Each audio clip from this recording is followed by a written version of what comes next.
Hey everyone, bloodmako here, and this is my Shinryu video for Roots Intersecting Wheel Professional Pride. So yeah, this fight itself, honestly, the bosses are not tanky. The mechanics are just annoying because of how much HP mitigation we have nowadays. But I can see why this is Roots event. I just don't understand Roots new kit.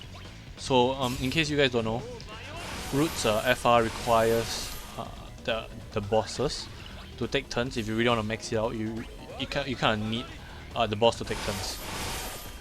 And why I say that it doesn't really gel well with Roots kit is because of two very simple things. Well, actually one. Pyramid they still go, yeah, so one basically. So it's his S1, his bread and butter. That applies numb to the bosses. So the problem with that is that every time they take a turn, they actually delay their subsequent turn by 1 or 2, I can't remember. So for an FR that requires the bosses to take turns, why am I trying to delay them, you know what I mean? Like it actually doesn't make sense for me to actually apply that. And again, another weird thing is that Root himself has no counters, whereas his FR gauge, his force time, sorry, is perfect for counter team calls. He is perfect. Like, first of all, the boss take turn. I counter them with increased damage every single time they take a turn. So it's like, it is the perfect FR gauge for someone like Galuf, someone like oh my god, what's his name? Gladio, for example. Kane works as well because he counters every, you know, he's close to a counter as a great dragon can get. Makina works really well as well. Yeah, I see so many characters that wants the boss to take turns. Well, Makina maybe not so much, but you know, in general, those counter comps, you know, Oren, they all want bosses to take turns so that they can counter, especially Oren because he can heal. So, you know, it doesn't make sense for me to actually want to delay them. But yeah. Anyway, I have a team comp in mind for the Dare to Defy. I honestly, it's gonna take a while to see if the team comp works. I might even fast forward it even though I'm not doing commentary for it. Or I might just wait, you know, for like stronger FR units. Someone like Luna Freya, you know, maybe, I'm not sure if I can even make it to core. I'm not sure whether the event will last that long, but yeah, if I can get core, he'll be perfect for this stage as well. I think the next one is Cloud of Darkness, where she'll get her force weapon as well. So yeah, I'm also gonna pull for Cloud of Darkness. Hopefully the draws will be better than Roots. Sorry, Reno's. But okay, coming back to the fight itself. If you don't hit the thresholds, if you just let them take turns, these bosses don't do much at all. It's mainly brave damage from what I've tried. I tried it for about an hour plus, and pretty easy. You can just Makina, Cam and Kane them, and yeah, you definitely kill them, especially if you bring them down to as close to, I'll say 81% is a very good time for you to go into Makina's burst with the force gauge all set up properly. 81%. Give yourself about 1% breathing room. But yeah, so try not to cross the threshold, the 79% threshold, unless you have some damage mitigation. But if you're running those three, then you know, using the usual setup and everything, then going into burst at 81% would be just nice. It would be perfect actually. Because I did that at 79 because I had Reno, so I did it at, I went into Makina's burst at 79 with everything set up. And I'm not sure if I was doing something wrong or anything, but the last boss had 9% health. So it could be because I wasn't shifting my focus around, or it could be because you know, because for that burst I was actually focusing down one boss first. I think I spent like 3 or 4 turns into him, and then the remaining 2 into the other one. It's just that the remaining 2 did so much damage that it killed the other one. But again, I can't remember it was if I spent 3 turns each or it was 4-2, I can't remember. But yeah, I couldn't kill that one boss which had like 9% health. So yeah, you know, if you have Kane, right, then the 9% isn't gonna be an issue. You can just do 3-3 or you know, split among them evenly the damage. But yeah, I'm pretty sure you guys understand what I'm saying. So the reason why I went into the force gauge right here is because I don't have a Kane. Or rather, I cannot use Kane. I wanted to use Reno. I wanted to try and make back some of the tickets that I've lost during his pulls. And if you're not going for the Reno, you know, the bonus tickets, then you know, first of all, good for you. Second, it actually makes your life so much easier if you're not going for that. It's actually pretty annoying that I can't bring any friend support for this. But yeah. So anyway, yeah, good for you. And I would recommend you either bring some off-turn damage characters. That will definitely be, you know, allow you to kill the bosses way easier. Especially if you're running Kane.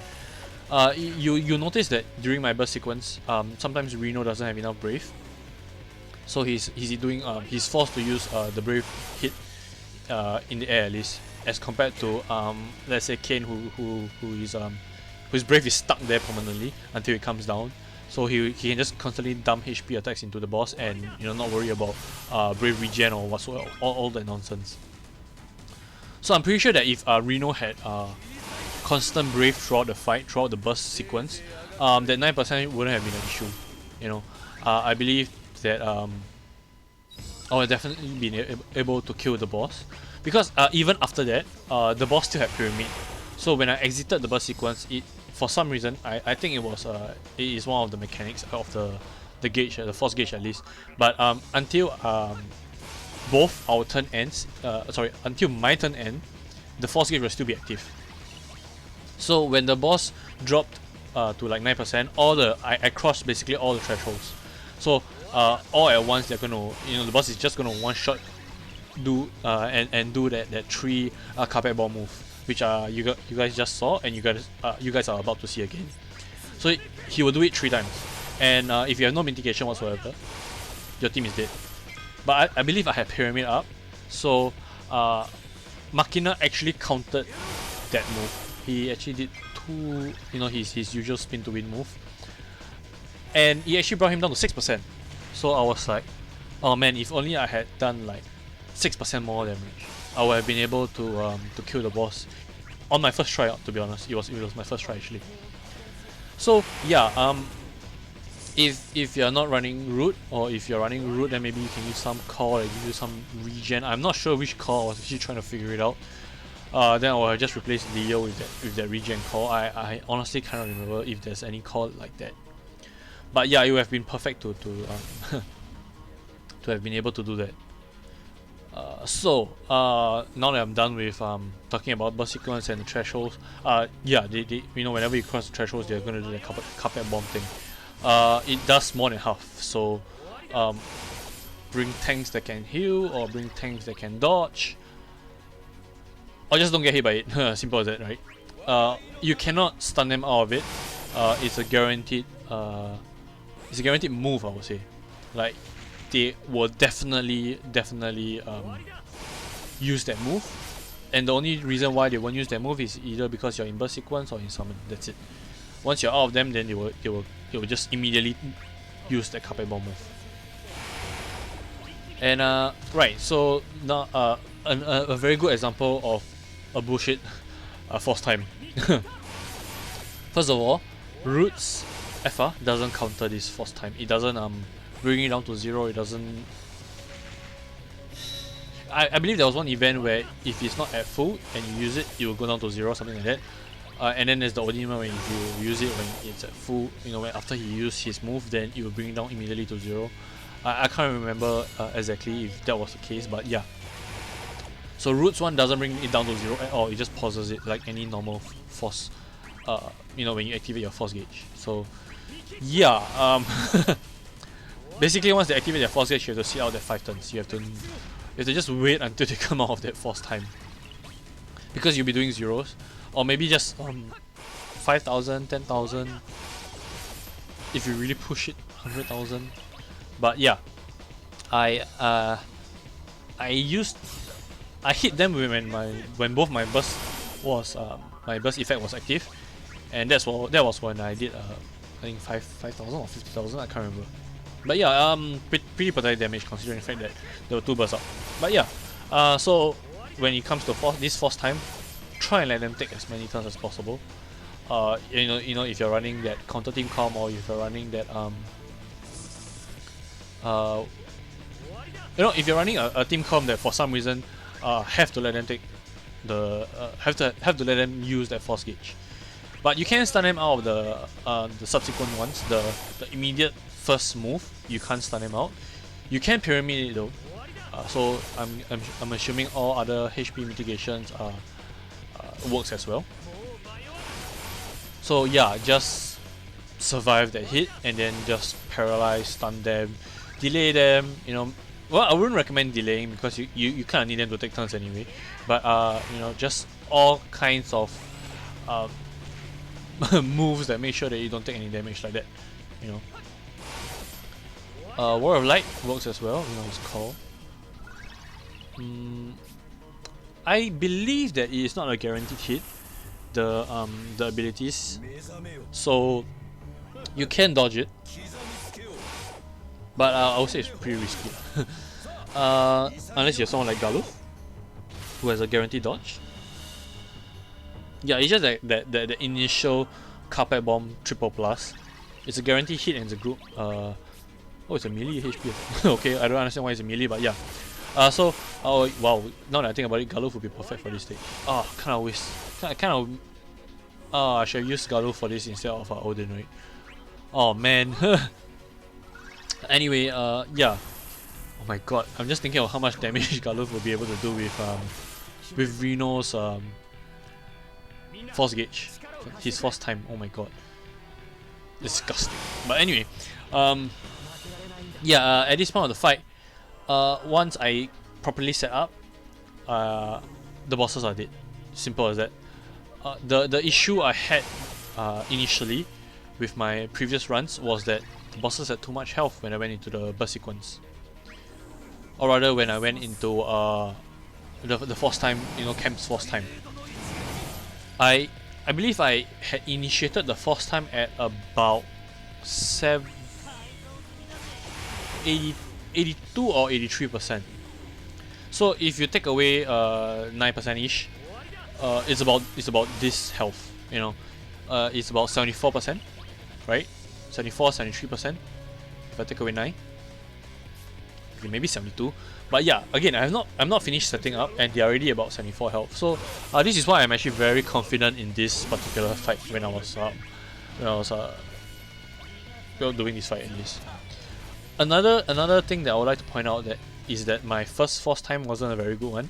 I did not really. It would actually make more sense to use Reno's force time instead of Cam, because the bosses are taking turns anyway, right? So every time the boss takes turn, it increases by 20%. If it does a move, it increases by 50%. So it's gonna increase by a lot if Cam didn't stun them out of it. So yeah, it actually makes more sense to use Reno's force time and then let Machina counter it.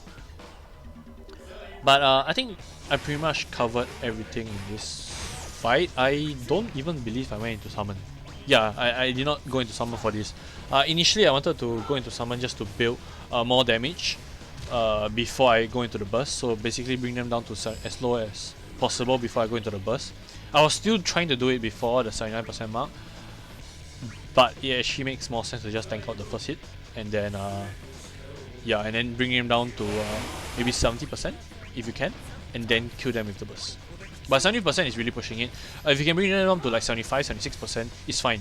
I'm pretty sure you'll be able to kill them already, especially if you're running someone that has often damage. So yeah guys, I think I'm gonna end the commentary right here. I believe I did another stunning slash. Yeah, I did another stunning slash just so that I can get more damage in, because yeah, I really wanted to build up as much damage as possible. So there you go. You see me using brave attacks with root because he doesn't have enough brave. So going into force time with 366% more, that's a lot, you know. That's a lot. So yeah guys, a bit of a spoiler, but as you can see the video is already ending. They actually died at the end of the burst sequence. In fact, they would have died even before I did the last move. So you have a bit of a leeway to play around with. You have about, I would like to say 10 to 12%. The finisher normally does about 10 to 12%. Slightly more, but just take it as 12%, and then you'll be pretty safe. You know? So yeah, guys, thanks for watching, and I'll see you guys in the next one.